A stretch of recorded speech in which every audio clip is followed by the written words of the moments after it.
आजकल धन सुख भाई बढ़ते जा रहे हैं। धन सुख भाई बढ़ते जा रहे हैं। आजकल धन सुख भाई बढ़ते जा रहे हैं, मन सुख भाई घटते जा रहे हैं। शांति लाल जी का कहीं पता नहीं है और मांगी लाल जी हर तरफ नजर आते हैं। देवीलाल कहीं मिलते ही नहीं, ज्ञानचंद हर नुक्कड़ पर हाजिर हैं। रायचंद रोड पर घूमते नजर आ जाते हैं और प्रेमचंद का कोई अता पता नहीं। जिन्हें ये बात समझ में आई उन्हें वंदन, और जिन्हें समझ में नहीं आई उनका अभिनंदन।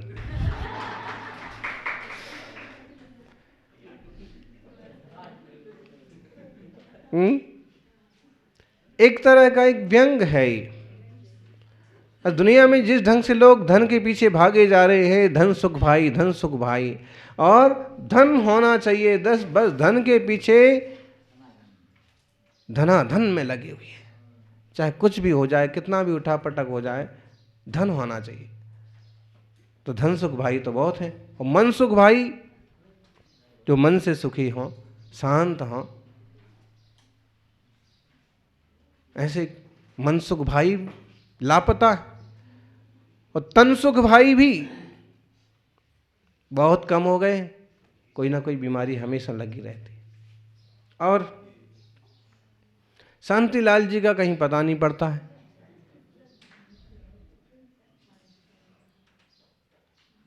शांत स्वभाव में रहने वाले लोगों के दर्शन दुर्लभ हो गए। और मांगी लाल जी, अभी तो किसी की कविता बना दी है उसने, और उसका मतलब है कि ऐसे लोग आपको बहुत मिल जाएंगे जो हमेशा कहते भाई ये दे दो, ये दे दो, ये दे दो, मांगते रहते हैं। कोई एक आध ऐसा मांगी लाल जी होगा कि जो देने का काम करता हो, बाकी तो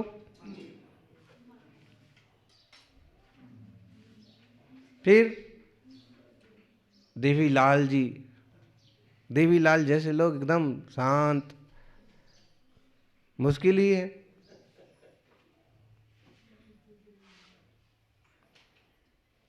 ज्ञान देने वाले लोग हर जगह मिल जाएंगे। आप क्या प्रवचन करोगे जो मोबाइल पर प्रवचन आ जाते हैं।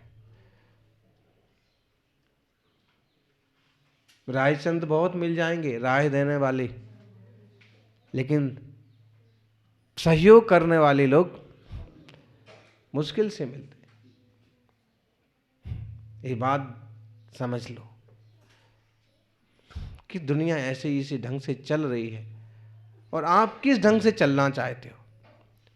अगर आपको ये बात समझ में आई तो वंदन है भाई। अगर ये समझ में आ गया कि इस टाइप से ऊटपटांग ढंग से जीने का कोई औचित्य नहीं है, तो बंधन योग भाव है, परिणाम है। और नहीं आई बात समझ में तो फिर क्या कहना। जिस तरह से तृष्णा को सहेज करके पदार्थों के पीछे दुनिया भाग रही है, उससे तो ऐसे लगता है कि जैसे सब पागल हो गए, परमार्थ को भूल गए और पदार्थों के पीछे भागे जा रहे हैं, जबकि पदार्थ सब यहाँ के यहाँ रह जाते हैं। परमार्थ पर चलने वाले सहज सुखी हो पाते हैं।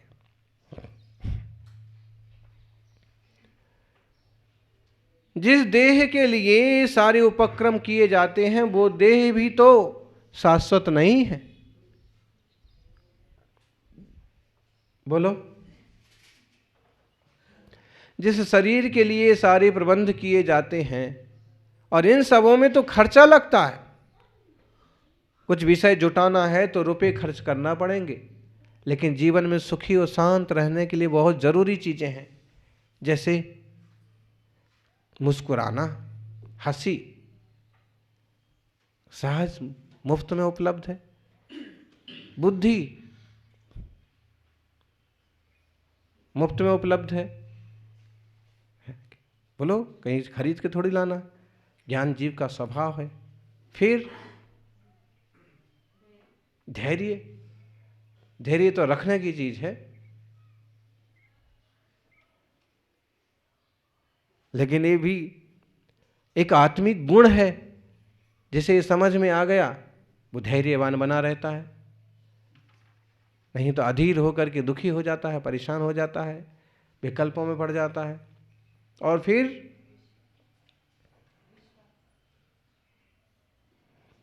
ढेरों गुण हैं, आत्मा के अनंत गुण हैं। दर्शन, ज्ञान, चारित्र, तप, सहजता, साधना, सरलता, और इन सबों का कोई खर्च नहीं लगना है। लेकिन उसे इसकी खबर ही नहीं है कि अस्तित्व आदि गुण ये मेरा स्वभाव है। पर पदार्थ में मेरा अस्तित्व नहीं है और मेरे अस्तित्व में पर पदार्थ का भी अस्तित्व नहीं है। कितने लोगों को इसका निर्णय हो पाता है? हम तो सुधारने में जिंदगी लगा देते हैं। अब बोलो, प्रतिकूल परिस्थितियां मिल गई तो बस रोना ही रोना चलता रहेगा। लेकिन अगर आपने ये समझ लिया कि प्रतिकूल परिस्थितियां भी हैं तो भी जैसी हैं ठीक है, कोशिश करो परिस्थितियां बदल जाएं। नहीं बदलती हैं तो रोने का तो कोई औचित्य है ही नहीं, घबराने का कोई औचित्य है ही नहीं। जो है सो मुकाबला करो, परिवर्तन करने की कोशिश करो, और नहीं तो सहज शांत रहना सीख लो। अगर आध्यात्मिक दृष्टि अपनाओ तो सीधी सच्ची बात है कि कितना भी धन हो तो भी आपका नहीं, और कि बिल्कुल भी धन ना हो तो भी आपका नहीं। क्यों?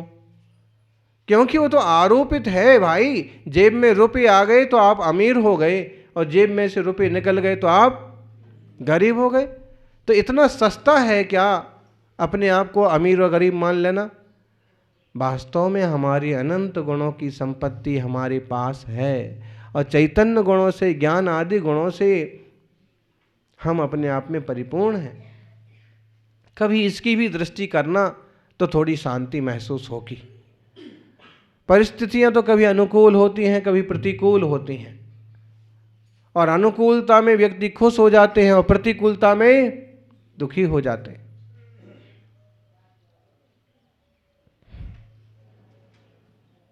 बुद्धिमानी इसमें है, अनुकूलता हो, प्रतिकूलता हो, थोड़ा साहस रहना सीखो।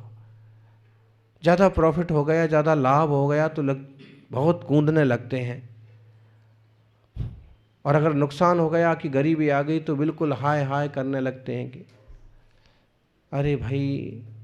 मनुष्य पर्याय में मनुष्य ही ये हिसाब किताब लगाते हैं, रुपए पैसे का, लाड़ी गाड़ी का, घर दुकान का, और केवल इतने छोटे से जीवन के लिए 50-25 साल के लिए आप इतना क्लेश कर रहे हो।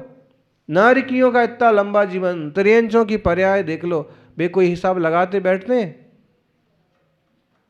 चूंकि आप इंसान हैं इसलिए आपको हिसाब लगाना चाहिए, लेकिन हिसाब के पीछे अपना दिमाग खराब नहीं करना चाहिए, क्योंकि इस जीव ने बहुत पर्याय भोगी हैं, संसार में बहुत सुख दुख देखे हैं। अब वर्तमान की मनुष्य पर्याय का सदुपयोग धर्म ध्यान के लिए कर लिया जाए, आत्मचिंतन के लिए, आत्म संतोष के लिए। सज्जनों, आत्मानुशासन में गुणभद्र आचार्य कहते हैं, उपाय कोटि दूरक्षे स्वातस्तत्र इतोन्यतः सर्वता पतन प्राये काये कोयम तवाग्रह अवश्यम न स्वरैरेभि रायुकायादिभिर्व्यदिः शाश्वतं पद्मायाति मुधायात्मवेहिते। हे प्राणी, करोड़ों उपायों से भी चाहे तुम खुद करता रहे, चाहे दूसरे लोग तेरे लिए करते रहे, करोड़ों उपायों से भी इस देह की रक्षा संभव नहीं है। फिर भी शरीर की रक्षा का आग्रह तुझे क्यों है? जिस प्रकार घास कहिए, डाभ कहिए, उसकी नोक पर, उसकी अनी पर पड़ी ओस की बूंद का पतन जरूर होगा, उसी प्रकार इस शरीर का पतन भी जरूर होगा। यह आयु और शरीर दोनों नाशवान हैं। ममत्व छोड़ करके अविनाशी पद को पाने का पुरुषार्थ करो। तीर्थंकर जैसे महापुरुष भी सब जंजाल को छोड़ करके आत्म तत्व के लिए पुरुषार्थ रत हुए हैं। फिर हम और आप कौन सी चीज? बोलो, हम क्या कर सकते हैं? या तो जो परिस्थितियां उपस्थित हैं उनमें जीना सीख लो, या फिर तुम जैसी चाहते हो वैसे ही उनको बना लो। बना नहीं पा रहे हो तो उसमें रहना सीख लो, और या फिर उनको छोड़ करके विरक्तता का मार्ग अपनाओ। ये सत्य है, इस किसी भी उपाय से देह की रक्षा पूरी तरह संभव नहीं है। कहते हैं रावण ने अपनी लंका इतनी पक्की, इतनी मजबूत बनवाई थी कि कहीं से कोई भी आक्रमण नहीं हो सकता, और हो भी जाए तो उसका कुछ नहीं बिगड़ सकता। और कितने लोग इस युग में भी करते हैं, आधुनिक यान वाहन शस्त्र अस्त्र सब कुछ करते हैं, लेकिन मौत आती है तो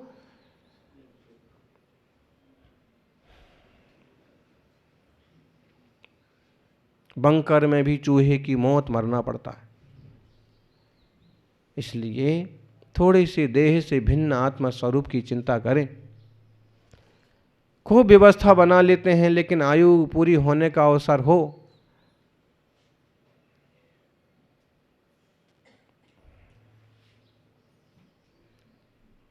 या काल मरण आ पड़ा हो, कोई नहीं हाथ लगाता। सूरत के एक बहुत अच्छे मुनि भक्त श्रावक थे, नीरज गरिया।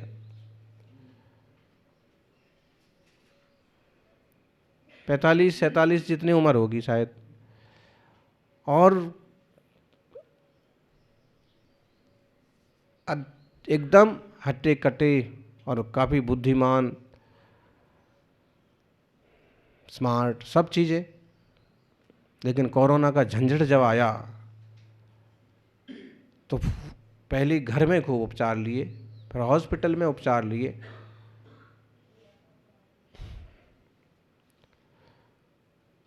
धन का उपयोग करते हुए बड़े से बड़े हॉस्पिटल में चले गए। वेंटिलेटर उपलब्ध नहीं हुआ तो स्पेशल 16 लाख रुपए खर्च करके स्पेशल वेंटिलेटर भी मंगाया, और उसके लिए और भी विशेष जरूरी मशीनें थीं, उसके आगे की भी व्यवस्था की, सब कुछ किया। लेकिन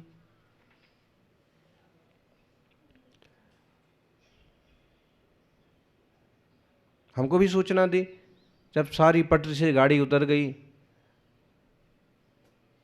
तो महाराज जी आशीर्वाद दो। भाई आशीर्वाद ठीक है, अब क्या है। कितने सारे उदाहरण हो गए, यशवंत पचौरी का, दिनेश भाई पाड़वा का। अब व्यवस्थाएं सबने सब कुछ बिटाई हैं, सब कोशिशें की हैं, है ना।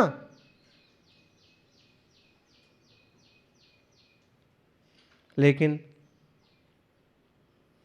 आयु पूरी हो गई। लोग केवल धन के लिए क्यों रोते रहते हैं? अरे भाई, आयुष्य आपके हाथ में है, उसका लाभ लो, उसका भोग करो, उसको ठीक ढंग से जियो। परिजन हैं, उनका ठीक ठीक ढंग से उपयोग करो, ठीक ढंग से उनके साथ वात्सल्य स्नेह से रहो। धर्म ध्यान के साधन हैं, उनका सदुपयोग करो। माना कि संसार में धन बहुत कीमती चीज है, लेकिन धन सब कुछ नहीं है। इस कोरोना के जंजाल ने यह भी सिखा दिया कि धन से सब कुछ नहीं हो सकता। वो कह रहे हैं कि 2 लाख रुपए का इंजेक्शन लगेगा, 2 लाख रुपए का इंजेक्शन भी ले आए। 200 रुपये वाला इंजेक्शन 2 लाख में दिया तो भी ले लिया, तो अभी बचे क्या? सौभाग्यशाली हैं जिनका आयुष्य ठीक ठीक ढंग से चल रहा है, उस जंजाल से निकल करके स्वस्थ हैं। तब भी ये आप निश्चित समझिए कि किसी भी तरीकों से इस पर्याय में, किसी भी पर्याय में हमेशा के लिए कोई सुरक्षित रहता नहीं है। और इसलिए तीर्थंकर महापुरुष जैसे प्रभु वो सब कुछ छोड़ करके शुद्धात्म तत्व की उपलब्धि का पुरुषार्थ करते। हम सभी